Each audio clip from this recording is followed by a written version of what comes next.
Te Wharekura o Te Kaokaoroa o Pātetere, te wāhi I whakaritea mai ai e te Māori mō te Māori hei tuku pōti I mua I te pō nui. He whakaaro nui, he whakaaro rangatira, a kāti he mea nui ki au, ki tō mātou nā kura I te mea he kura aiwi tō mātou wharekura, ka tika hoki me ki te hoki te kura I te kotahitanga o ngā pakeke, o ngā tuākana me ngā teina I roto I te whakaaro ia, kia tā mai ki te pōti I roto I ngā kōwhiringa matua o Aotearoa. He tuatahitanga tēnei ke whakakao mai I ngā marae o te takiwā ki te wāhi kotahi, pōti ai. Ka puta te whakaaro I au, I te hiu aku tuākana teina, me kotahi mai ngā hapū, e noho nei tēnei whaitua o te iwi o Raukawa nui, ki konei ki runga ki tō tātou kura, hei aha, hei pōti, hei aha, hei whakakitenga mā te hunga tamariki I nei rānei, I te apopotanga rāno, I te kotahitanga o ngā Māori, o ngai Māori e noho nei, tēnei whenua o Pātetere. Ko etahi I tai mai kua taunga ke ki te pōti, pēnei ia Kreihana Grayson Baker.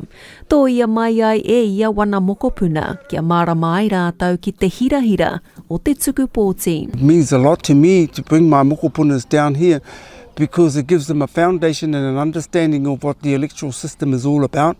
One of them is voting is important because your one vote is the vote that could change from one party to another. So I feel so great to have encouraged them to come down to do this.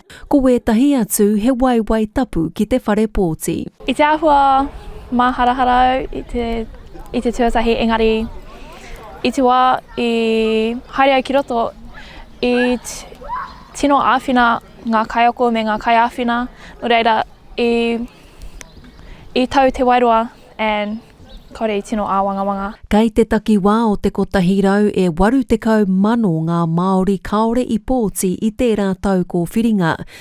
Ko te manako ia mā te whakatū wāhi Māori pēnei e rahi ake ai te hunga Māori ka pōti a ngā tau e tū mai nei. E tahuri a tātou kura, a tātou kohanga reo hei wāhi pōti mō mātou ake o te Māori. E noho motu hake mai ai te wairua, e noho motu hake mai ai a te whakaaro ia he Māori koe, kei reira tētahi wāhi Māori hei pōtitanga māu.